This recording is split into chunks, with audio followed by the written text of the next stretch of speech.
अपने गुरु का स्मरण करते हुए आज का सेशन शुरू करते हैं।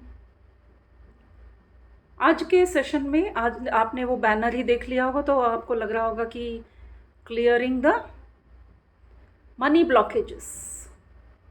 आज से जो पितृपक्ष शुरू होता है, कुछ लोगों का उत्तर भारत में पितृपक्ष इस महीने से शुरू होता है, तो सबका एक ही उद्देश्य, हम चाहे कुछ भी कर रहे हों, पितृदोष ना लग जाए ताकि हमारे अबंडेंस में कोई रुकावट ना हो, कोई ब्लॉकेजेस ना हो। हम कोई भी पूजा पाठ करते हैं अपने अबंडेंस के लिए ही करते रहते हैं। मनुष्य की इच्छा अबंडेंस है फ्रेंड्स,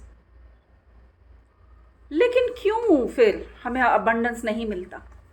क्यों इतना अलग अलग अनुभव है हर इंसान का इस धरती पर? किसी को खूब पैसा मिल रहा है, खूब तरक्की मिल रही है, तो हम क्या करेंगे? अभी हमने सोचा चलो कर्म सिद्धांत समझ लिया, अपने आप को तसल्ली दे देते हैं कि कोई बात नहीं, हमने किसी जन्म में कुछ किया होगा, इसलिए इस जन्म में हमारे साथ ऐसा हो रहा है। कर्म सिद्धांत समझने का मतलब ये नहीं है कि हार मान के बैठना है। कर्म सिद्धांत समझने का मतलब होता है क्यों हो रहा है ये समझ में आ गया। जैसे डॉक्टर के पास बीमारी को लेके जाते हैं तो डॉक्टर डायग्नोज करता है कि क्यों हुई है बात। हम ऐसे नहीं बोलते हाँ ठीक है चलो कल बाहर का समोसा खा लिया, वो लूज मोशन हो रहा है, ठीक है एक्सेप्टेड, छोड़ देंगे, ऐसा नहीं होता है ना। रीज़न पता होने के बाद अब ट्रीटमेंट क्या है, रीज़न पता चल गया, कर्म सिद्धांत समझ गए, हमारे साथ जो भी हो रहा है उसका हमें डायग्नोसिस मिल गया। अब ट्रीटमेंट हमारा ध्यान है।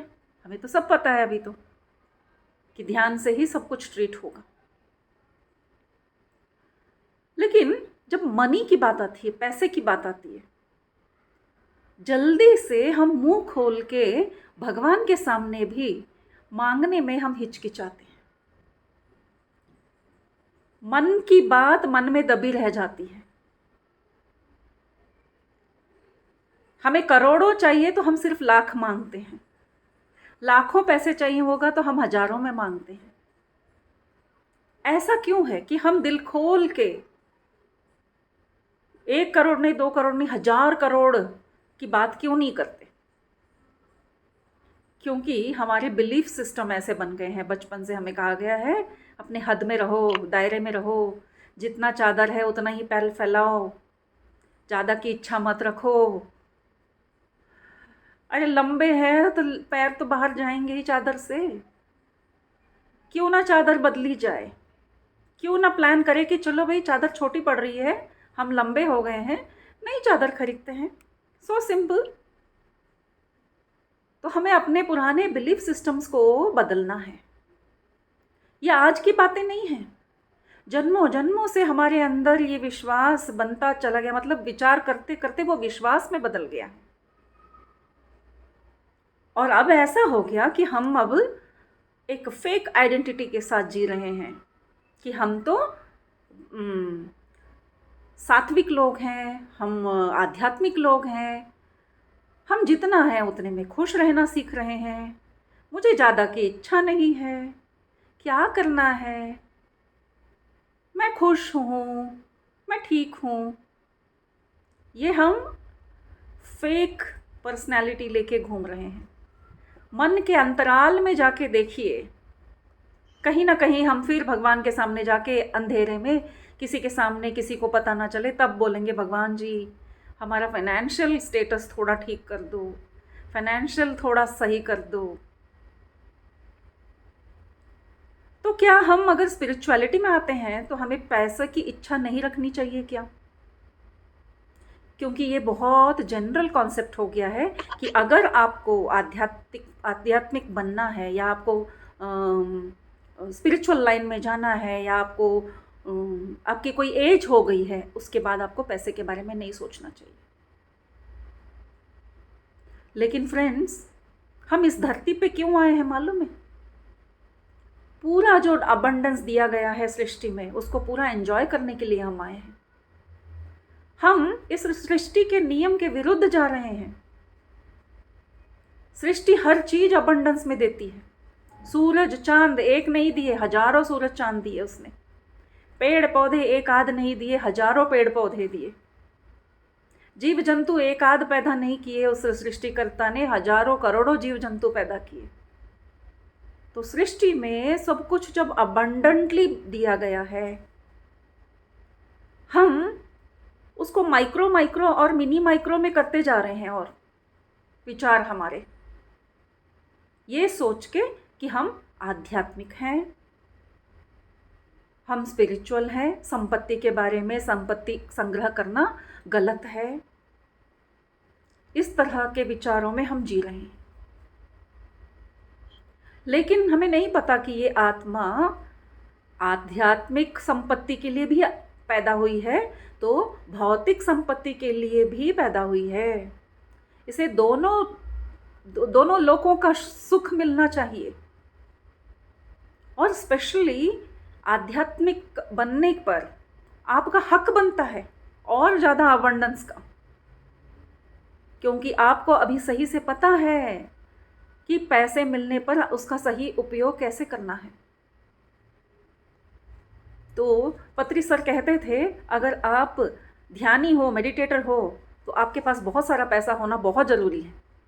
कॉमन मैन के लिए बाकी की बातें अप्लाई होती है, ये बातें मेडिटेटर के लिए अप्लाई नहीं होती हैं, क्योंकि हमें गांव-गांव घूम घूम के, घर घर जा जा के पिरामिड्स बनाने हैं, रैलीज करने हैं, तो सबके लिए पैसा चाहिए। सिर्फ बातों से काम नहीं बनेगा। और ये सब करने पर सिर्फ हमारा पर्सनल उद्धार नहीं, हम पूरी धरती का, पूरी सृष्टि का उद्धार करेंगे। ये वाले विचार इतने अंदर तक हमारे डीप चले गए हैं पैसे को लेकर, कि इवन अगर हम किसी साधु संत को या किसी सन्यासी को थोड़ा सा भी पैसा लेते हुए या पैसा इकट्ठा करते हुए देखते हैं, तो हम उनको बोलने लगते हैं कि अरे ये तो ढोंगी है, ये तो पैसे के लिए ये सब कर रहा है, इसलिए संस्था चला रहा है, डोनेशन मांग रहा है, देखो इतनी अच्छी गद्दी पर बैठ रहा है। ये हमारे बिलीफ सिस्टम में इतना भर गया है कि हमसे हजम नहीं होता कि कोई स्पिरिचुअल में आ गया है तो वो पैसे के लिए बोले भी। अगर किसी साधु ने सब कुछ छोड़ दिया, सिर्फ एक कपड़े पे जी रहा है और एक वक्त का खाना खा रहा है और नंगे पांव घूम रहा है, तो हम बोलते वाह देखो ऐसे होते हैं भाई सन्यासी और साधक, ये सही है, ये बहुत महान है। तो इस तरह की बातें हमारे अंदर कॉन्शियस में डीप रूटेड बैठ गई हैं, और ये इतनी वाइब्रेशनल है हमारे अंदर कि हमारी बातों में भी यही बातें आती हैं, और हमारे पूरे ऑरा में इसी का एनर्जी भरा होता है कि गरीब होना अच्छा है, अमीर होना गलत है, पैसे इकट्ठे करना अच्छे इंसानों के लक्षण नहीं है, तकलीफ़ों में रहना भगवान के पास जाने का रास्ता है। जिसके लाइफ में बहुत तकलीफ़ें आती हैं वो भगवान के पास आ जाता है। ऐसी बातें सुन सुन के हमने कम्प्लीटली उसको सच मानकर अपने सिर्फ बॉडी ही नहीं, हमारे चारों तरफ के ऑरा में भी वो हमने भर लिया है। तो इसलिए आज के समय में ये कहा जाने लग गया और ये पूछा जाने लगा कि क्यों अच्छे लोगों को ही इतनी तकलीफ़ें होती हैं। ये प्रश्न अब उठने लगे। कारण हम स्वयं हैं। हमने गलत विचारों के चक्कर में अपने चारों तरफ ऐसा वलय बना लिया है। तो क्या गरीबी हमें बहुत पसंद है कि कोई एक बंदा दिखा दो, कोई बोल दे कि मुझे गरीबी पसंद है, या फिर हम मन ही मन गरीबी को घृणा करते हैं, हेट करते हैं। यस, हमारे अंदर एक डर और घृणा है, गरीब नहीं बनना है। हर वक्त वो दिमाग काम करता रहता है, जो पैसा इकट्ठा किया है वो चला जाएगा तो कहीं हम गरीब ना हो जाएं। ये डर इतना स्ट्रांग होता है कि वो हमेशा हमारे सबकॉन्शियस माइंड में रहता है। इतने ही पैसे हैं, खर्च कर दूंगा तो कल क्या होगा, कहीं मैं खाली हाथ ना हो जाऊं। तो हम कैसी वाइब्रेशन में जी रहे हैं? डर की वाइब्रेशन में, क्योंकि हम डरते भी हैं गरीबी से और हमें घृणा भी है। हम गरीबों की तरह नहीं रह सकते, नहीं रहना चाहते और रहना भी नहीं चाहिए। तो मैं ये नहीं कह रही हूँ कि वो अच्छी बात है, बिल्कुल नहीं। लेकिन इसी तरह जिस तरह हमें गरीबी के लिए घृणा नहीं होनी चाहिए, उसी तरह हमें रिच होने में, अमीर बनने के लिए भी बहुत ज़्यादा घृणा होती है। हमें अमीरों से भी घृणा है। देखेंगे, अगर अपने आप को हम परीक्षा करेंगे तो बहुत आश्चर्य की बात है कि हम अमीरों से भी घृणा करते हैं फ्रेंड्स।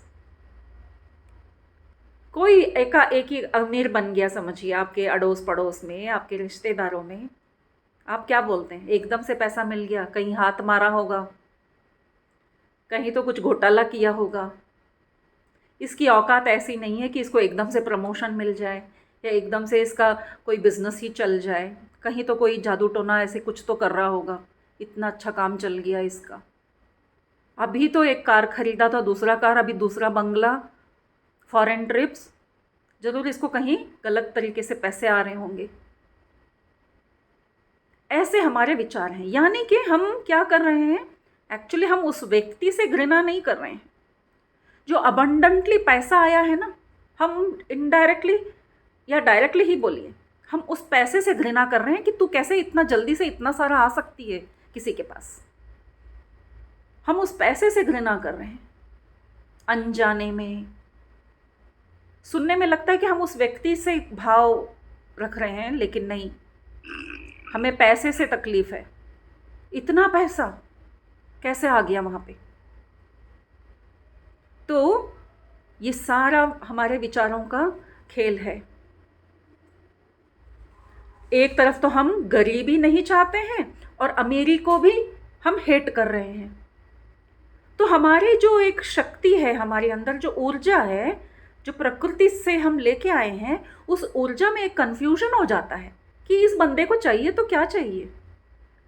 ना इसको गरीबी चाहिए ना अमीरी चाहिए। तो वो न्यूट्रल हो जाता है, क्योंकि उसका अपना खुद का दिमाग नहीं होता है। हम जिस तरह के भाव रखते हैं, हम जिस तरह की ऊर्जा रखते हैं, हम वही सिर्फ उतना ही समझता है। तो हम गरीबों से भी घृणा कर रहे हैं, तो एक तरफ से अमीरी से, अमीरों से नहीं।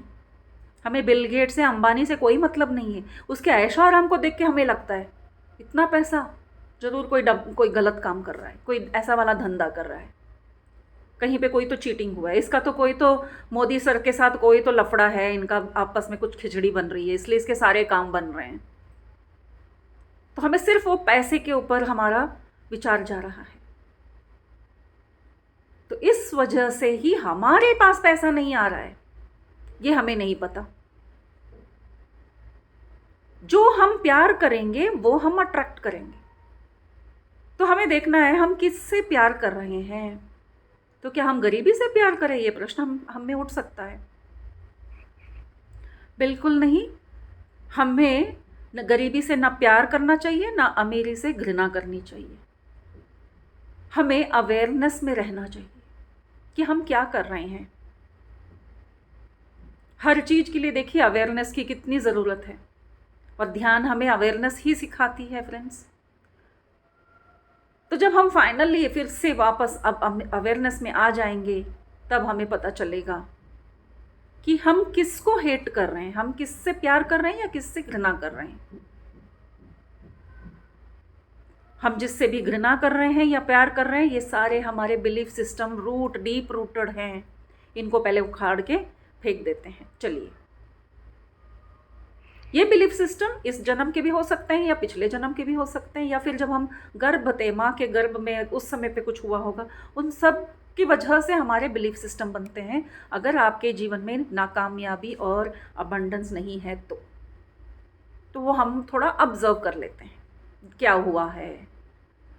चलिए, अब ऑब्जर्व कर लिया, अब चाहिए नेक्स्ट स्टेप, ट्रीटमेंट ना। ट्रीटमेंट क्या है कि बदलाव लाने हैं। तो कैसे बदलाव लाएं? तो पहले ये सोचेंगे कि मैं ध्यान करने लगी हूँ, मैं स्पिरिचुअल हो चुकी हूँ या हो चुका हूँ। अब ये नहीं बोलना कि मुझे पैसे से दूर रहना, नहीं तो लोग बोलेंगे कैसे मेडिटेटर हो, कितना पैसे का लालच हो गया, तुम तो अब बिजनेस पे बिजनेस करने लग गए हो। ये दिमाग से हमें निकालना है।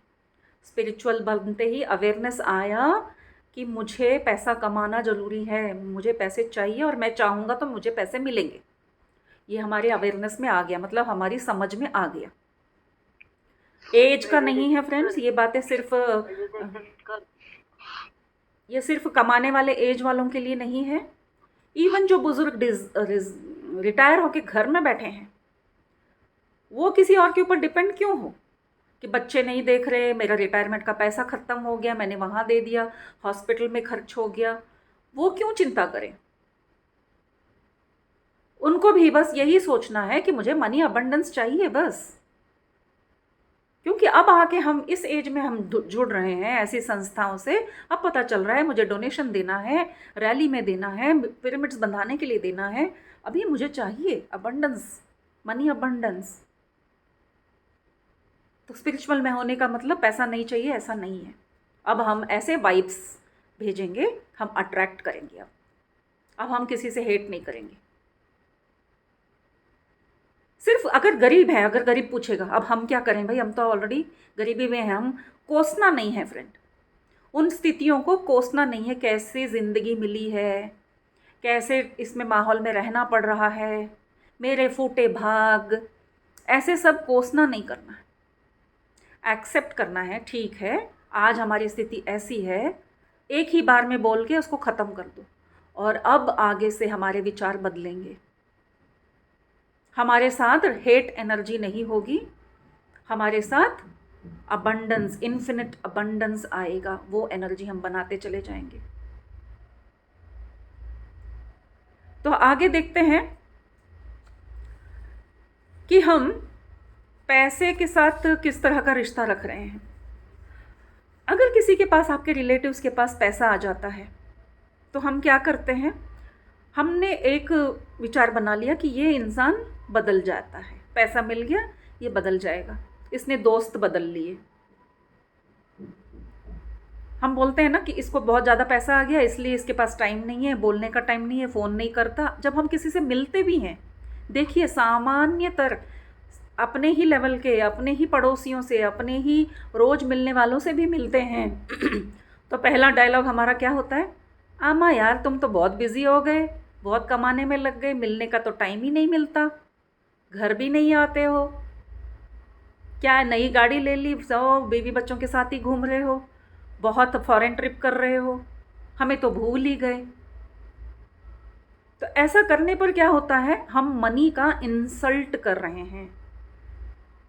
पैसे का जब हम इंसल्ट, देखिए मैंने ये बात पर्सनली मैंने सीखी थी किसी से, उसका जिक्र भी मैं कई सेशंस में कर चुकी हूँ। एक माता जी थी, उन्होंने मुझे बताया था कि जब हम कहते हैं कि हम, अरे मेरे पास बहुत पैसा चाहिए, भगवान पैसा दे दो ताकि मैं दान धर्म का काम कर सकूं, मैं जो मांगे उनको दे सकूं, तो उन्होंने बोला था कि जब आप ऐसे बोलते हो तो हमारे सनातन धर्म में पैसे को और विद्या को लक्ष्मी का, सरस्वती का एक लेडी का रूप इसलिए दिया गया है कि तुम उसको उस तरह से इमेजिन करके देखो। आप लक्ष्मी के सामने ही खड़े होके हाथ जोड़ के उससे विनती कर करके, रो रो के बोल रहे हो, माँ मेरे पास आ जाओ, और मैं क्या करूँगा, तुम जब मेरे पास आओगी मैं उसके पास तुम्हें भेज दूँगा, मैं उसके पास भेज दूँगा। तो ये विचार करते ही रोंगटे खड़े हो जाते हैं कि अरे बाप रे, तौबा तौबा, कैसी सोच रखते हैं हम। तो हम जब इस तरह बोलते हैं, हम एक्चुअली मनी का इंसल्ट करते हैं कि तू पैसा मिल गया तू बात नहीं करता। तुम एक्चुअली उससे नाराज़ नहीं हो, फ्रेंड से, तुम कोई मर नहीं रहे हो फ्रेंड से बात करने के लिए, तुम नाराज़ हो उसके पास आए हुए पैसे से। उस पैसे को आप इनडायरेक्टली बोल रहे हो, तू आ गई है मेरे फ्रेंड को तूने छीन लिया। जब आप पैसे की इंसल्ट करते हो तो वो वाइब्रेशंस मनी तक पहुंचता है। इसके बदले में फिर क्या करें भाई, हम, हमारी आंखों के सामने सब लोग इतने मज़े कर रहे हैं, फॉरेन ट्रिप जा रहे हैं, कपड़े पे कपड़े, एक कपड़ा खरीदने जाते हैं, दिवाली आ गई 10 कपड़े लेके आए, गणपति गए, इतना बड़ा सुंदर सा गणपति लेके आए। हमने तो मिडिल क्लास वालों ने देख देख के बजट में एक छोटा सा गणपति लिया। जिसके पास पैसा है उसने तो बहुत अच्छा पंडाल, घर में भी पंडाल सजाया, और सारे फ्रेंड्स को बुला के खाना भोग किया। तो कैसे हम विचार रखें? मन तो दुखता है कि मेरे पास भी पैसा होता तो मैं करता। उसके पास देखो इतना पैसा है, उसने तो इतना खर्च किया। तो पहले हमें क्या करना चाहिए कि उसके पास पैसा था, उसने खर्च किया, देखिए हमारे बोल में बदलाव लाएंगे। ऐसा ना कह के हमारे पास भी पैसा आएगा, हम भी ऐसा ही करेंगे या इससे भी अच्छा करेंगे। सोच बदलेंगे। दुखी ना होकर, उनके अबंडेंस को देखकर दुखी ना होकर हम इसको कॉम्पिटिटिव वे में लेंगे। हम बोलेंगे हाँ ऐसा हमारे भी टाइम आएगा, हम भी करेंगे। इससे भी देखना अगले साल हम भी, बहुत अच्छा आइडिया मिला उनका देखकर, हम भी अगले साल सबको बुला के खाना करेंगे, सिंपल खाना ही करेंगे लेकिन मैं करूँगी खाना। हम भी इससे सुंदर ढूंढ ढांड के और सुंदर गणपति लेके आएंगे। अरे उसने घर ले लिया, कैसे लिया पूछो, कैसे कैसे सेविंग्स किया, कहाँ पे लोन लिया, कैसे हुआ, क्या हुआ, कौन सा स्कीम, बातचीत करो और क्रिएटिवली उसको लेकर आप भी ट्राई करो। अच्छी बात है, मैं भी ट्राई करूँगा। मैंने जो किया मैंने दूसरे को बताया, उसको भी बोलेंगे तू भी ले सकता है घर, बहुत आसान है। फ्रेंड्स, जब मैं ये सेशन के लिए सारे पॉइंट्स इकट्ठे कर रही थी, बहुत सारे वीडियोस देख के मैं करती हूँ, वो आपको मैं बताती रहती हूँ रोज़, लेकिन ये मेरे पर्सनल लाइफ से हर टॉपिक रिलेटेड है। तो मैं अपना पर्सनल बताए बगैर मैं आगे बढ़ ही नहीं सकती, क्योंकि फिर मुझे सारी बातें झूठी लगती है। Personal experience is the real experience. 10 साल पहले भी हमारी फाइनेंशियल हालत उतनी ठीक नहीं थी कि हम घर के बारे में भी सोच सकते हैं। बैंगलोर में इतना एक्सपेंसिव रेंट ही होता है, 20-30 हज़ार के तो रेंट ही होते हैं। और जो मेरे पापा बेलगांव में, छोटे से, थोड़ा बैंगलोर से छोटा ही है समझिए, और वो पुराने लोग, उनके विचार होते थे कि 20-30 हज़ार का रेंट देने के बदले उतना इंस्टॉलमेंट देके अपना खुद का घर लो। बुजुर्ग लोग ऐसे ही तो आइडिया देते हैं। और मेरे हस्बैंड बार बार बोलते हैं नहीं मेरे से नहीं होगा, मेरे पास इतना पैसा नहीं है, डाउन पेमेंट करने का पैसा नहीं है। उन्होंने कभी सपने में भी अपने घर का सोचा नहीं, आज भी नहीं सोचते वो। लेकिन मैंने मैनिफेस्टेशन सीखा और ये रेकी वेकी, मैं हमेशा इन चीज़ों में ही जुड़ी रही। तो मैं 15 साल से मैं मैनिफेस्ट ही कर रही थी, ऐसे ही कि होगा, ज़रूर होगा। जब बताया है कि अब ऐसे जैसे सोच रखेंगे वैसा होगा, तो मैंने ऐसे किया। और यकीन मानिए फ्रेंड्स, हमारे फाइनेंशियल उतना जितना मिनिमम भी करना था वो भी नहीं था। और फिर भी 15 ही दिन में एक घर लेने का ऐसा स्ट्रॉन्ग विचार आया कि 15 दिन में सारा फाइनलाइज हो गया। मेरे हस्बैंड उस समय पे बनारस में रहते थे, सिर्फ साइन करने के लिए वो फ्लाइट से आए, साइन किया और उसी रात को फिर निकलना पड़ा। रात के 2-3 बजे उनका फ़्लाइट था, चले भी गए। उनको कुछ नहीं पता क्या हुआ और मुझे भी कुछ नहीं पता क्या हुआ, कैसे हुआ, लेकिन मैनिफेस्ट हुआ। और मैं ऐसे वाले कितने ही आपको मिरेकल्स और मैनिफेस्टेशंस के बारे में बता सकती हूँ कि सिर्फ सोच से ही मेरे काम हुए हैं, बहुत सारे काम। क्योंकि बहुत ही स्ट्रांगली आपका बिलीफ सिस्टम जो है ना, उसको स्ट्रांग बनाना पड़ेगा। आप बोलोगे कैसे हो सकता है?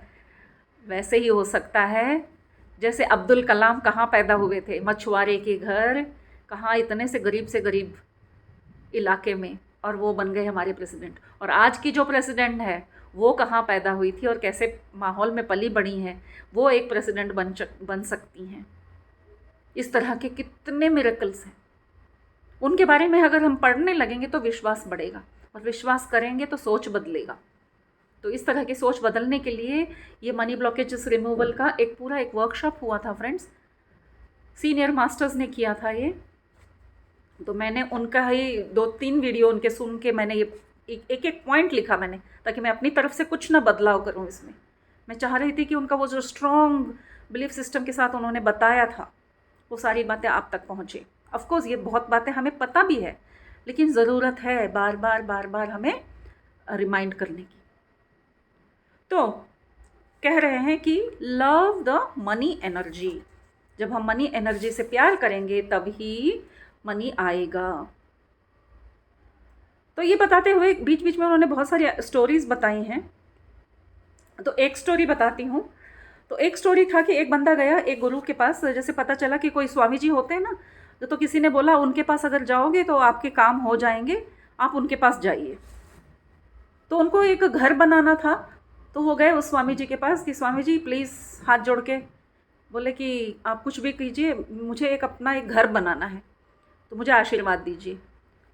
तो गुरुजी ने बोला कि ठीक है, उससे पहले आप मेरे लिए एक छोटा सा घर बना के दे दो, फिर आपका घर बन जाएगा। तो बोले हाँ ठीक है। तो कहाँ, उन्होंने एक पहाड़ी दिखाई और बोला उस पहाड़ी के ऊपर एक छोटा सा मेरे लिए घर बना देना। तो वो गए पहाड़ी पर, और जाते हुए रास्ते में जो जो लोग मिले उनको थोड़ा थोड़ा भिक्षा विक्षा देकर, उनको पैसे देकर किसी तरह मना के वो लेबर ले गए और वहाँ पे उन्होंने घर बनाया। फिर आके बताया कि घर बन चुका है, चलिए आपका घर रेडी है। तो गुरुजी बोले कि नहीं, वो घर नहीं, आप उसको तोड़ दो, मैं बताऊँगा फिर उसके बाद में क्या करना है। तो ये बोला अरे मैं तो अपना घर बनाने के लिए आया हूँ, ये तो अपना बनाया हुआ घर भी तोड़ रहे हैं। कहाँ पागल जैसा काम करने लगा हूँ मैं इनके पास आके, कहाँ फंस गया। लेकिन गुरुजी के पास आए हैं तो फिर गए वो तोड़ने ऊपर चढ़ के, फिर उतर के आए कि मैंने तोड़ दिया है। फिर गुरुजी ने बोला अब तोड़ दिया ना, अब दूसरा घर बनाओ। तो बहुत ही चिढ़ते हुए गए और दूसरा घर फिर से बनाया उन्होंने। इस तरह 4 बार हुआ। जब भी घर बना के नीचे आते वो बोलते उसको तोड़ दो। अब चौथी बार इसका दिमाग घूम गया, बोला अब की बार बोलेंगे ना तो मैं तो इनको छोड़ के चला जाऊंगा, मैं कुछ नहीं करने वाला। जब चौथी बार भी गुरु ने बोला कि आप घर तोड़ दीजिए, तो उसने क्या किया, जैसे बच्चे बोलते रहते हैं ना बार बार बार बार ये करो वो करो, बाद में हम क्या बोलते हैं, हाँ ठीक है हो गया, कर दिया, बोलो आगे बोलो, ऐसे उन्होंने किया। बोले कि ऊपर जाओ घर तोड़ के आओ, तो बोले आंखें बंद करके बैठे, हाँ बोले हाँ ठीक है तोड़ दिया गुरुजी, अब बोलो नेक्स्ट क्या। तो बोले अब जाके फिर घर बनाओ। फिर वो बोले ऐसे बैठे, आंख बंद किया और बोले हाँ बना दिया, और क्या।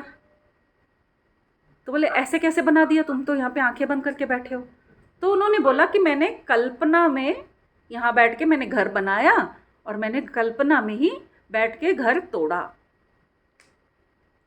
यानी कि एक घर बन सकता है और एक घर टूट भी सकता है अगर आप कल्पना करते हो स्ट्रांगली।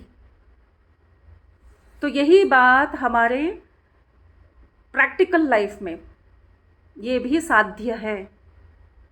पहले आपको अपने कल्पना में उसे बिठाना होगा, जो चीज़ आपको चाहिए। इसी को हम आजकल लॉ ऑफ अट्रैक्शन, मैनिफेस्टेशन, इन सब का नाम दे रहे हैं कि आपको कैसा घर चाहिए, प्लान बनाओ। आपको कैसा बिजनेस चाहिए, प्लान बनाओ। लड़की चाहिए तो कैसी लड़की चाहिए, पूरा बताओ, हाइट वेट पर्सनैलिटी नाम गोत्र क्या चाहिए, पूरा आप लिखोगे वही लड़की मिलेगी। घर भी ऐसा बनाओगे, आपका balcony, swimming pool, kitchen, wardrobe, जैसा चाहिए आप जैसा सोचोगे वो पूरा बनाओ, आपको वैसा ही मिलेगा। ये मैनिफेस्टेशन में हो रहा है फ्रेंड्स।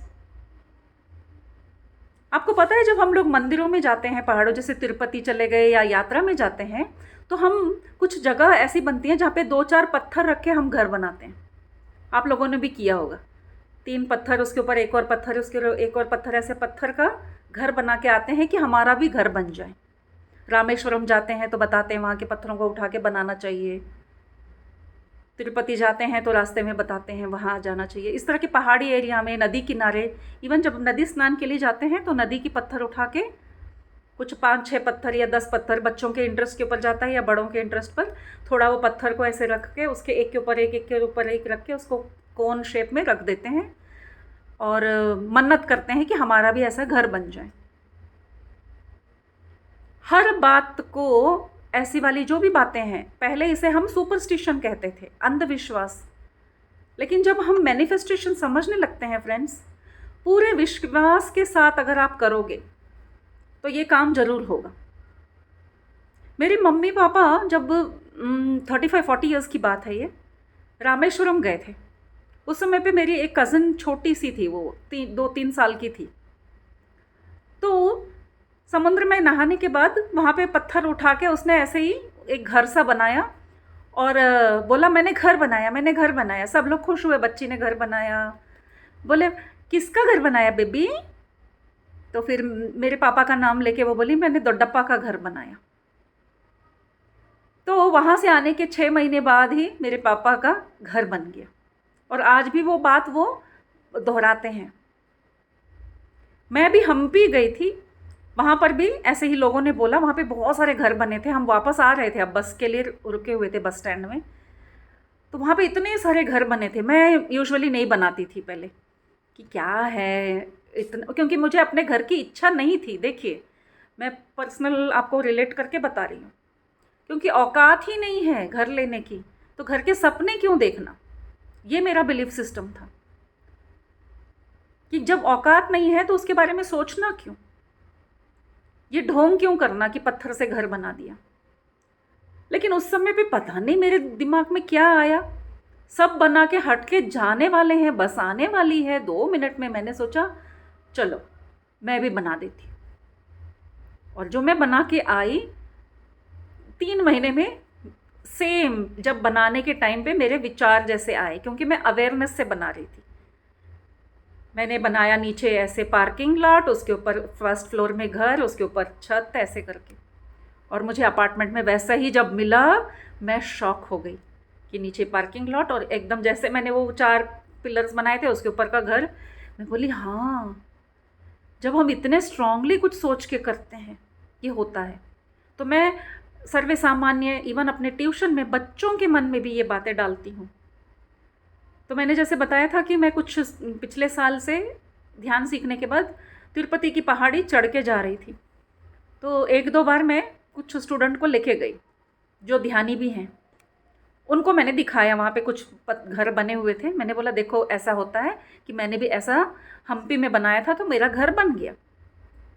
वो लड़का मेडिटेटर, इन बातों को मन से मानने वाला, उसने बोला मैं भी मैम बनाऊंगा। मैंने बोला बिल्कुल बनाओ, क्यों नहीं। और उसने वो क्यू जंप करके गया और बनाया, और आके 6 महीने में उन्होंने एक घर ले लिया। और वो बार बार कहता है कि तिरुपति जी से मैंने प्रार्थना की थी और वो बन गया। लेकिन ये मैं इसलिए बता रही हूँ, ऐसे बहुत सारे चीज़ें बहुतों के साथ, आपके साथ भी हुए होंगे, मन का है। हम खुद डिसाइड करते हैं कि मेरे पास तो पैसा नहीं है, मैं घर के बारे में क्यों सोचूं। डाउन पेमेंट कौन करेगा। लड़की चाहिए, मेरे पास आपके ग्रुप में से भी एक आध की, पता नहीं वो है या नहीं है, शादी की बात होती है। मेरा जॉब नहीं है, मेरी माँ नहीं है, मेरे पापा बीमार हैं, मेरा अपना खुद का घर नहीं है, तो मेरी शादी कैसे होगी। कौन सी लड़की ऐसे लड़के से शादी करेगी जिसके घर में कुछ भी स्टेबल नहीं है, बाप बीमार है, कि वो बोलेगी मैं शादी करके आके क्या आपके पिता की सेवा करने के लिए आऊँगी, और तुम्हारा तो जॉब भी नहीं है ठीक से। तो ये हमारे मन के अंदर के स्ट्रॉन्ग बिलीफ क्या करते हैं, रियलिटी बन जाती हैं। We create our own reality, इसी को कहते हैं। आप ही नहीं चाहते और ऊपर से चाहेंगे कि शादी करनी है, मेरी शादी नहीं हो रही है, किस तरह से मैनिफेस्ट करूं। तो अबंडेंस, मनी अबंडेंस भी ऐसा ही है। आप चाहे गरीब से गरीब हो, आप सिर्फ मनी अबंडेंस के बारे में सोचिए कि मेरा एक घर ऐसा होगा, मेरी एक ऐसी जॉब लगेगी, मुझे इतने पैसे आएंगे, मैं अपने मम्मी पापा को यहाँ घुमाने ले जाऊँगा, मैं फ़्लाइट में ही ट्रैवल करूँगा। पहले पहले तो ये लगेगा कि पागलपंती कर रहा हूँ, आदत बना लेंगे तो हमारे विचार इतने स्ट्रांग बन जाएंगे। उसका एग्जाम्पल देते हुए उन्होंने एक लड़के का नाम लिया। ये सारी सच्ची बातें हैं फ्रेंड्स, ये पत्री सर के रहते हुए ही स्टेज पर बताया गया है ये बात, कि आंध्रा की बात है। एक स्टूडेंट बहुत ही गरीब, वो पढ़ भी जाए बहुत बड़ी बात है, स्कूल फीस भरने के पैसे नहीं है, पेट भरने के पैसे नहीं है, लेकिन वो ध्यान सीखने आया, और ध्यान सीख कर उसने ये सीखा किस तरह से हमारे थॉट ही हमारा फ्यूचर क्रिएट करती हैं, किस तरह मैनिफेस्ट होती हैं। तो वो पढ़ने के टाइम कि मैं बहुत अच्छा पढ़ूंगा, मेरा स्कोर इतना अच्छा होगा, मुझे अच्छे कॉलेज में एडमिशन होगा और फिर उसके बाद में बहुत अच्छी जॉब मिलेगी, ऐसे ही विचारों में हर वक्त रहता था। उसकी बातों में भी ऐसा लगता था, उसके पेरेंट उसको बोलते थे ये ध्यान सीख के पागल हो गया क्या, खाने के लाले पड़ रहे हैं और ये बड़ी बड़ी बड़ी बड़ी बातें ही करता रहता है दिन रात दिन रात दिन रात। उसने बताया मैं ये सोच रहा होता था और मेरे पेट में गुड़गुड़ होके भूख इतनी तेज लगती थी, लेकिन उस समय पे मैं अपने थॉट को वहाँ से हटा कर मैं बोलता था ये तो चलता ही रहता है, रोज का है, लेकिन आगे का दिन बहुत अच्छा होगा, आगे की मेरी लाइफ बहुत अच्छी होगी, मैं ऐसा करूँगा और वैसा करूँगा। ऐसा करके वो 3-4 साल में जब पूरा एस्टैब्लिश हो गया, तब आके उसने सबके सामने स्टेज पे ये बातें बताई फ्रेंड्स। तो इतना इतना ईजी भी है, बस समझ और अवेयरनेस की ज़रूरत है। तो जिस तरह से इनको सन्यासी बाबा का घर बनाने के लिए बताया कि आंखें बंद करके ही हम मैनिफेस्ट कर सकते हैं, चाहे किसी चीज़ का डिस्ट्रक्शन, आपको किसी गलत बात की लत लगी है, उसको छोड़ना है, तब भी हम आंखें बंद करके भी सोच सकते हैं कि मैं नहीं करूँगा, स्मोकिंग नहीं करूँगा, मैं कोई गांजा अफीम ड्रग्स की आदत है मैं वो नहीं करूँगा, मुझे चिल्लाने की गुस्सा करने की आदत है मैं ऐसा नहीं करूँगा, मैं ऐसे ऐसे अच्छे से रहूँगा, सबसे प्यार से रहूँगा। तो आप गलत चीज़ों को डिस्ट्रॉय भी कर सकते हो, तो अच्छे चीज़ों को क्रिएट भी कर सकते हो।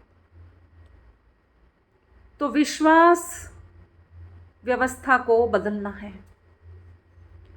विश्वास व्यवस्था जो हमारे अंदर डीप रूट हो गई हैं, अपने जड़ों को छोड़कर पूरे हमारे अंदर से, जैसे ना फ्लावर पॉट में ना, अगर पॉट में कोई प्लांट लगाते हैं तो उसकी जड़ें इतनी बढ़ जाती हैं, इतनी बढ़ जाती हैं कि पौधे को ही सांस लेने नहीं देती है। उसका तो उद्देश्य है कि वो पौधों को न्यूट्रिशन दे, लेकिन उल्टा होता है कि जड़ें इतनी डीप रूटेड और इतनी स्ट्रांग हो जाती हैं कि पौधे को ही सांस लेने नहीं देती। वैसे ही हमारे बिलीफ सिस्टम ऐसे बन गए हैं, हम चाहकर भी सांस नहीं ले पा रहे हैं। तो क्या करना है आगे देखते हैं।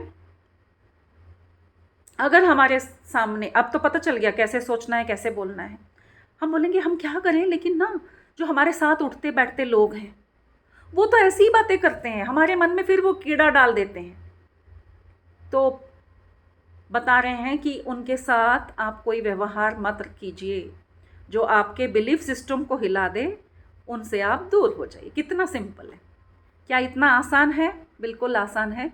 लोग आपको पागल बोल सकते हैं, आकड़ू बोल सकते हैं, कुछ भी बोलें, पहले आप बोल के देखिए कि आप इस तरह की बातें मत कीजिए।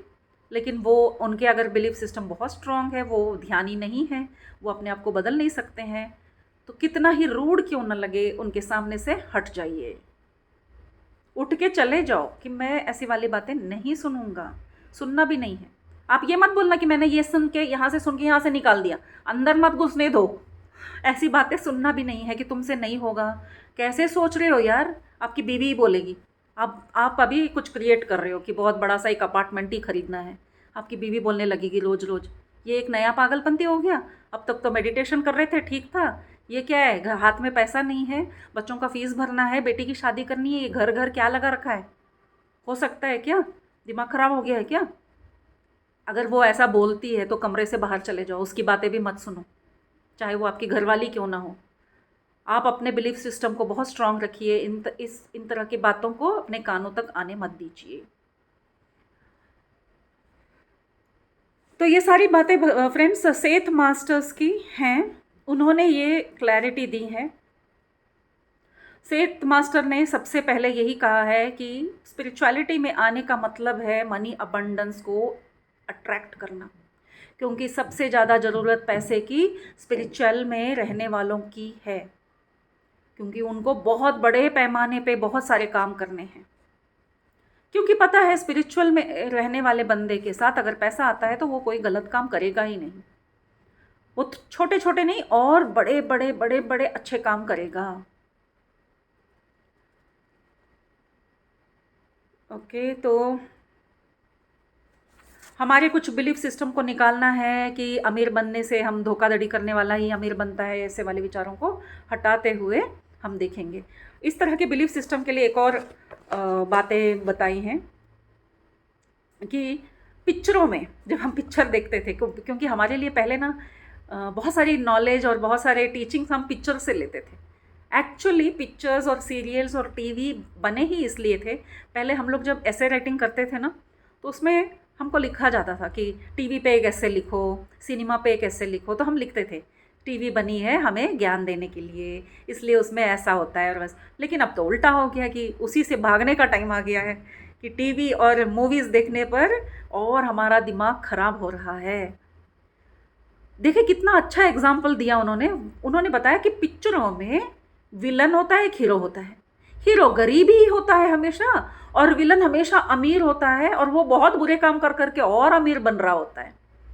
तो ये वाली बातें देख देख के हमारा बिलीफ सिस्टम और स्ट्रॉन्ग कि जो गरीब है, लड़कियां भी इसलिए गरीब, अनपढ़, गंवार ऐसे लोगों को हीरो मान के उनसे आजकल सबके जो भी लव करते हैं, लव अफेयर्स होते हैं, ज़्यादातर नाकामयाब लोगों को पसंद करना, क्योंकि मूवीज़ में वही दिखा रहे हैं, जो लोफरगिरी कर रहा है वो हीरो है, जो गलत काम कर रहा है वो हीरो है, जो विलन है वो अमीर है। तो अमीरों से दूर रहो। देखिए किस तरह के टीचिंग्स जा रही है, किस तरह के थॉट जा रहे हैं। जो अमीर होता है उससे दूर रहो, उससे दोस्ती मत करो। तो हम एक्चुअली उस इंसान से नहीं, हम मनी से रिश्ता बना रहे हैं। तो आगे 5-10 मिनट में ख़त्म करती हूँ। तो किस तरह से हमें मनी एनर्जी को और अट्रैक्ट करना है, अगर ये क्वेश्चन हमारे अंदर उठ रहा है तो बस हमें ये करना है कि हमारी अपनी चेतना शक्ति को बढ़ाते रहना है, बढ़ाते रहना है, बढ़ाते रहना है, और हमेशा विश्वास रखना है कि हमारी चेतना में ऐसी एक मैग्नेटिक एनर्जी है कि मैं अबंडेंट रहूँगा। और देखिए हम कहाँ से मांग रहे हैं? सृष्टि से। पूरी सृष्टि में इन्फिनिट अबंडेंस, यानी कि धरती पर जितने लोग गरीब से गरीब हैं वो सब अगर बिलियनर बन जाते हैं तब भी अबंडेंस कम नहीं होगा। इच्छा नहीं रख रहे हैं इसलिए कोई अमीर नहीं बन रहा है। जिसने भी इच्छा रखी है आज के टाइम पे पूरा प्रूफ के साथ है कि बहुत ही लोअर मिडिल क्लास रेंज में रहने वाला इंसान आज के डेट में बिलियनर बना हुआ है। एक एक की स्टोरी निकाल के देखिए, सब मिडिल क्लास से आए हुए हैं। कोई कहीं का प्राइम मिनिस्टर बन रहा है, तो कोई बहुत बड़े कंपनी का मालिक बन रहा है। ऐसा क्यों बन रहा है? क्योंकि बिलीफ सिस्टम को तोड़कर, जैसे हमने बोला ना, चादर छोटी है तो उसके अंदर ही आप एडजस्ट करो, उस माइंडसेट से निकल गए हैं सब। 3 लोगों के बारे में यहाँ पे बता रहे हैं, वो बता के आज की बातें ख़त्म करते हैं। ये भी रियल स्टोरीज़ हैं। आंध्रा के 3 मेडिटेटर्स की बात है फ्रेंड्स। एक बंदा था, वो मेडिटेशन सीखने आया और वो जॉबलेस था। मेडिटेशन करने के बाद उसको मन में आया कि मैं जैसा विचार करूँगा मैं उस तरह का अबंडेंस को अट्रैक्ट कर सकता हूँ। तो उसने मेडिटेशन में अपने लिए अट्रैक्ट किया कि मुझे एक अच्छी जॉब मिले, मुझे अच्छी ज़िंदगी जीने के लिए मुझे अच्छी जॉब मिले। तो फ्रेंड्स उसे बहुत अच्छी जॉब मिली, उसका जीवन अच्छे से चलने लगा और वो मेडिटेशन करते हुए खुश था। उसका ही फ्रेंड उसी हालत में एक और बंदा, वही हालात हैं, जॉब नहीं है, गरीबी है। उसने भी मेडिटेशन सीखा, वहाँ एक वर्कशॉप हो रहा था, वहीं पे ये तीनों मिले थे। लेकिन उसने क्या किया, घर जाके मेडिटेशन भी किया, साथ के साथ उसने वर्कशॉप में जब बातें हो रही थी उसमें एक क्लास में बताया कि जितना आप कमाते हो उसका 10% अगर आप कहीं पर उसको अच्छे काम के लिए उपयोग करते हो तो आपका और अबंडेंस होगा। तो उसको वो बात याद रह गई।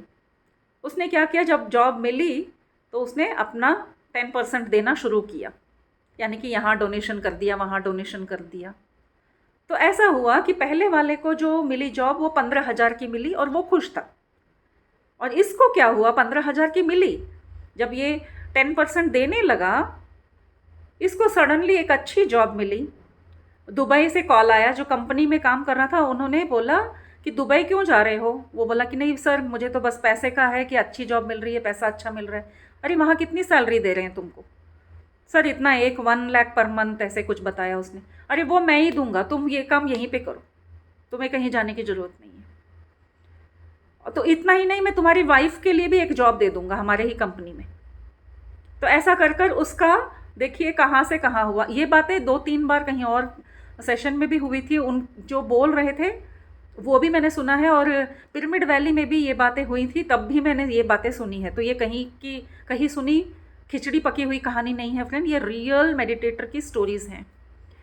तो उसको दुबई जाने की ज़रूरत नहीं पड़ी। उसको वही था कि मैं दुबई जाऊंगा तो ये जो मेडिटेशन का एक ग्रुप बना है पिरामिड वैली के साथ, वो सब मिस हो जाएगा। तो वो बड़ा खुश था, वो खुद ही बता रहे थे। तो उनको ना वहाँ जाना पड़ा और जो सैलरी बढ़नी थी वो यहीं पे रह के उनकी सैलरी बढ़ गई। अब तीसरा एक और मेडिटेटर है इनके साथ ही, उसके साथ क्या हुआ? उसकी भी वही हालात, जॉब नहीं है, गरीबी है, बहुत ही बुरी हालत में थे, इन दोनों से भी ज़्यादा बुरी हालत में थे। लेकिन जब वो मेडिटेशन करने लगे, उन्होंने एक अच्छी जॉब अट्रैक्ट की, लेकिन साथ के साथ जो वो 10% का डोनेशन भी करते, तो उनको ये मज़ा आया कि जो ये बाहर घूम घूम के रैलीज़ करते हैं और प्रचार करने के लिए यहाँ वहाँ गाँव में जाते हैं, वो उसको बड़ा एंटरटेनिंग सा लगा। तो उसने क्या किया, जॉब भी किया, 10% डोनेशन भी किया, तो फिज़िकली जाके सेवा भी की, ध्यान प्रचार भी किया। तो उसके साथ क्या हुआ, तो वो ये जॉब करने से पहले कहीं और वो बिज़नेस करता था जहाँ पे पूरा लॉस होके वो ज़ीरो पे आ गया था। तो उसको कॉल आता है उस वाले बिज़नेस पार्टनर से कि तुम्हारे जाने के बाद मैंने दूसरा बिज़नेस किया, बहुत अच्छा चल रहा है, उस समय पे तुमने बहुत पैसे लगाए थे, तुम्हारा पैसा विथ इंटरेस्ट मैं तुम्हें वापस करना चाहता हूँ। और उसको बहुत बड़ा अमाउंट उसको वापस मिला। तो इसलिए हमें क्या करना है, इन एग्जाम्पल से ही हमें समझना है फ्रेंड्स। ध्यान तो करना ही है, हमारी चेतना शक्ति को बढ़ाना भी है। तो सिर्फ ध्यान कर रहे हैं, हम तो कर रहे हैं, हम बोलेंगे अभी ग्रुप में बोलेंगे कि ध्यान करना अच्छा है, हाँ मैं तो करती हूँ, रात के उस वाले सेशन में जुड़ती हूँ, हम ऐसे ही बोलते हैं, फुल डे हम बिज़ी हैं, जॉब करते हैं, इससे ज़्यादा हम कर नहीं सकते हैं। हम एक्सक्यूज़ दे रहे हैं, ये हमें अंदर खाने हमें भी पता है। तो फिर आप अगर अबंडेंस बड़े पैमाने पे चाह रहे हैं तो क्या आप अट्रैक्ट कर सकते हैं? ये कोई नहीं बताएगा, ये हमें ही सोचना है। यहाँ पे कोई किसी को रैंकिंग नहीं दे रहा है, स्कोर बोर्ड नहीं है कि आपका स्कोर इतना हुआ, आपने इतना सेवा किया तो आपका स्कोरिंग इतना है, ऐसा कुछ भी नहीं है। तो इन बातों को समझ के हमें अपने आप को बदलना है। आखिर में आते हुए, आप पैसे के साथ कैसा व्यवहार करते हैं? जब हम मंथली बिल आता है, एक महीने में आपका पर्स खोल के आपको पैसे देने का टाइम आता है, आप किस तरह से पैसे दे रहे हैं वो भी उतना ही इम्पॉर्टेंट है फ्रेंड्स। बिल ज़्यादा आ गया, कैसा व्यवहार रहता है हमारा? सब रिवाइंड करो अपना, बैठ के घर का सीन याद करो। बीवी को, बच्चों को डांटना, आज महीने का बिल ज़्यादा आ गया, पंखा चलाते रहते हो, ऑफ नहीं करते हो, लाइट चलता रहता है, ऑफ नहीं करते हो। वो हाथ से पैसे निकलने के टाइम इतना दर्द होता है। काम वाली के पैसे काटने का गिनती करते रहते हैं, 10-20 रुपए भी कट जाए तो बड़े खुश होते हैं, हमने इसके पैसे काट लिए, उसके पैसे काट लिए। जब हम पैसे दे रहे होते हैं तो हमें उसको पूरे मन से देते नहीं, हम उसको वापस लेना चाहते हैं। ठेले वाले से भी 10 रुपए की कोतंबीर भी लेंगे तो हम उसमें से 2 रुपए कम करने की सोचते हैं। मतलब पूरा खुल के हम देते ही नहीं हैं। इसको हमने क्या नाम दिया था, हमारा बिलीफ सिस्टम हो गया था बचत करते हैं, ये थोड़ा इंटेलिजेंट लोग ही कर सकते हैं, तुम्हारे पास वो कला नहीं है, बार्गेनिंग करने की कला नहीं है, ऐसा बोल बोल के हमारे बिलीफ सिस्टम को इतना स्ट्रॉन्ग कर दिया। तो आप ऐसा ना सोच के, आज का बिल आ गया है, हो गया, बिल पे करो, अभी जो बचा है इसका क्या करूं, बस उतने पर ही अवेयरनेस में उस पर ही ध्यान देना है, उससे ज़्यादा नहीं। काम वाली को देना है, दे दिया, अब जो बचा है, अब इसको मैं कैसे अच्छे से यूज़ कर सकता हूँ, मतलब सही तरीके से कैसे यूज़ कर सकता हूँ, या तो इन्वेस्ट करो या इसको कुछ और करो। मतलब सोच प्रशांतता और खुशी वाला रखो। जब हम खुले मन से देते हैं तो बहुत अच्छे से वो वापस आता है। सुदामा और कृष्ण की कहानी भी यहाँ पे हम याद कर सकते हैं। जब सुदामा और कृष्ण, हमें सबको पता है कि दोनों एक साथ पढ़े, एक साथ जंगल में गए, उनके पास पोहा था या चना था खाने के लिए, सुदामा ने पूरा खा लिया तो कृष्ण ने भी अपने तरफ का सारा खा लिया। रात को भूख लगी लेकिन सुदामा के पास थोड़े से बचे थे, उन्होंने नहीं दिया। ये कहानी हमें पता है, लेकिन इसके बाद का मॉरल ऑफ द स्टोरी भी हमें पता है। जितना थोड़ा था उसने उसमें से एक दाना भी कृष्ण को दिया होता तो उसकी लाइफ वैसी नहीं होती जिस तरह से कथा में कहा गया है कि वो बहुत सालों तक गरीबी में बहुत बुरी तरह से उस तड़पा। कृष्ण का दोस्त होने के बावजूद। यानी कि आप धर्म कर लो, पूजा पाठ कर लो, मंदिर चले जाओ, यात्रा कर लो, जब तक आप अपने पास जितना है उसमें से निकाल के जब तक आप दोगे नहीं दिल से, जब तक ये देने की कला हमें नहीं आएगी तब तक हमें नहीं मिलेगा। एक और इसमें ही कहानी जोड़ते हुए कि किस तरह से देने वाला देता है, एक किसने, रविंद्रनाथ टैगोर ने ये कहानी लिखी है, बता रहे हैं कि एक समय ऐसा आया जब पूरा अकाल पड़ गया था। यहाँ इतनी बुरी तरह से अकाल पड़ा था कि राजा को स्वयं भीख मांगना पड़ा। तो उस राज्य में एक भिखारी भी रहता था, वो भूख के मारे मर रहा था। तो वो बोला कि राजा का ड्यूटी बनता है मुझे खाना देना, मैं जाके सीधा राजा से ही भीख मांगूंगा। और जब वो राजा के सामने गया और इससे पहले कि वो भीख मांगता, राजा ने खुद हाथ फैला के बोला भिक्षान देही। तब ये बोला अरे ये क्या हो गया, राजा स्वयं भीख मांग रहे हैं, ये तो भिखारी है, इसने तो ऑलरेडी बहुत जगह पे भीख मांग ली है। तो इसके झोली में चावल था, इसने अपने झोली में हाथ डाला, चावल निकाला राजा को देने के लिए। फिर बोला ये तो राजा है, इसको किस चीज़ की कमी है, इसको इतना दे के क्या करूँगा मैं, मेरे ये कल के काम आएगा। तो उसमें से निकाल के एक ही दाना राजा को दिया और बाकी का फिर वापस अपना रख लिया। ये बात बहुत ध्यान से सुनिए, बहुत गहराई से सुनिए। उसके पास तो है, राजा के पास है, मैं एक दाना दूं या मुट्ठी भर दूं कोई फर्क नहीं पड़ेगा, तो बस नेम से एक दाना दे दिया। जब वो घर पहुंचा उस दिन उसकी बहुत अच्छी कलेक्शन हुई, क्योंकि लेने वाले ने पहली बार किसी को दिया, जितना दिया कितना दिया यूनिवर्स वो नहीं देखता है। उसकी झोली खूब भरी और बहुत खुश होके वो घर गया और घर जाके बीवी को बोला आज तो इतना मिला कि कभी नहीं मिला था। बीवी भी खुश हैं, ऐसा कौन बंदा तुम्हें मिला जिसके गुड लक से तुम्हें इतना मिला। तो बोले स्वयं राजा ने मेरे से भीख मांगा मालूम है। तो बोली चलो, पूरा राइस नीचे डाला उसको ये करने के लिए कि निकाल के ज़मीन पे डाल दिया कि देखें कितना राइस मिला है। और तब उन्होंने देखा उसमें से एक दाना चमक रहा था, वो डायमंड की तरह चमक रहा था। तो उठा के देखा तो वो डायमंड था। उसका दिया हुआ एक दाना उसको यूनिवर्स ने उसके लिए एक डायमंड बना दिया। उसकी बीवी ने बोला देखा, तुम मुट्ठी भर देते ना तो तुम्हारे को मुट्ठी भर के डायमंड मिलते ना। तो आज के दिन जो मैंने दिया वो डायमंड बन गया। तो हमें ये विचार हमारे मन से निकालना चाहिए, पैसा आने दो। अभी भी बीच में हमने बात किया था किसी एक सेशन में कि दान धर्म करने के बारे में हुआ, तो बोले पैसा आने तो दो मैडम बैंक में, तभी तो हम दान धर्म करेंगे। तो उसके लिए यही उदाहरण है, वेट नहीं करना कि कुछ आए, यूनिवर्स वेट कर रहा है, पहले दो। उसको वही एक भाषा समझ में आती है कि जो देगा उसको तुम्हें देना है। और हम बोल रहे हैं जब तू देगा तब मैं दूंगा। तो ये हो गए वो लखनवी नवाबों की बातें, पहले तुम पहले तुम पहले तुम, ना तुम पहले दे रहे हो ना वो पहले दे रहा है और बैठे रहो ऐसे ही।